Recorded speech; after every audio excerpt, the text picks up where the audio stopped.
In late April 2000, 12 Land Rovers from the Land Rover Owners Club of Southern Africa tackled an overland trip through the mountain country of Lesotho. I was also there in my overland camper Lemon.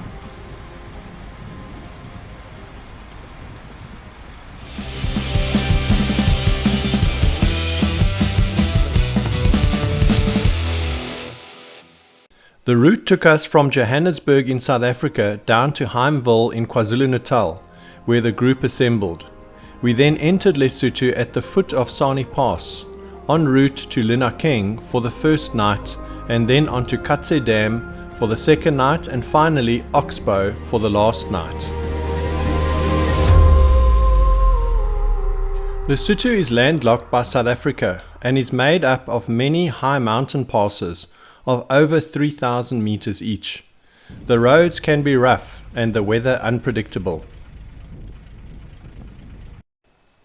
Sani Pass is a mountain pass located in the west of KwaZulu-Natal, South Africa, on the road between Heimville, KwaZulu-Natal and Mokhotlong in Lesotho. It's a world-famous pass on many an overlander's bucket list. The pass traverses the Great Escarpment of Southern Africa in its highest region in the Drakensberg Mountains.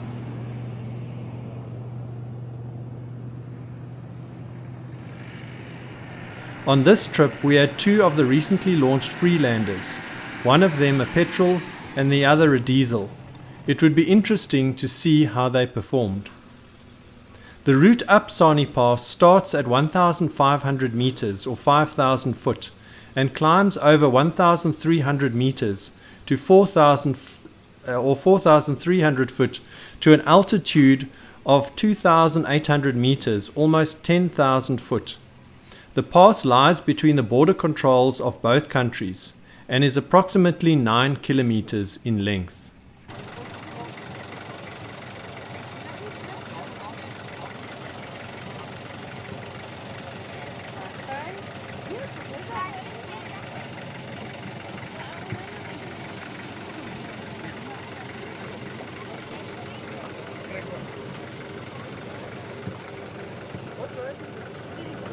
The drive up Sani Pass was spectacular, with a good but steep gravel surface, with gradients up to 1 in 3, which can be difficult to drive in bad weather and may be covered in snow and ice in winter.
The first night's wild camp next to the LROC River was beautiful and remote.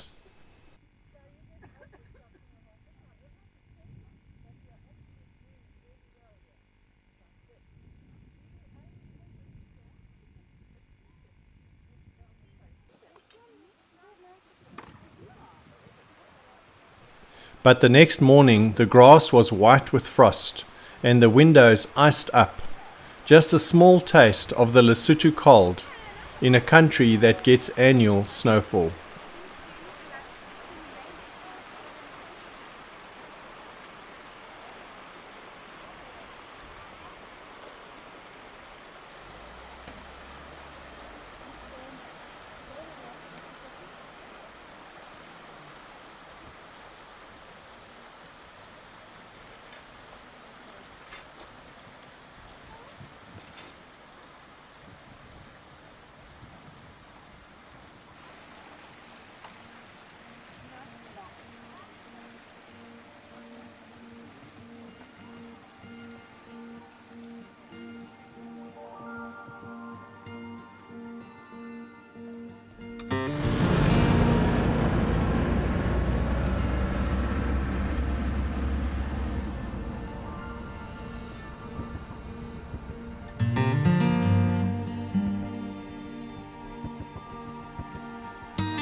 The second day our route went via Tabatseke, crossing the Senkwe River, which is the source of the Orange River and forms the border between South Africa and Namibia, before flowing into the Atlantic Ocean.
We spent another cool evening camped at Katse Dam.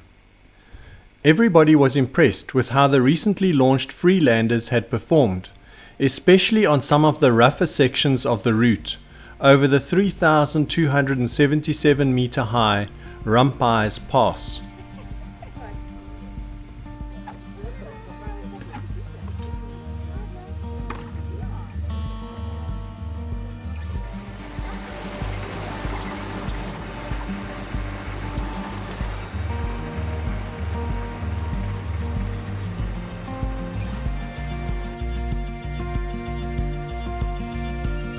The last night was spent at Oxbow before departing Lesotho through Caledon's Poort border post.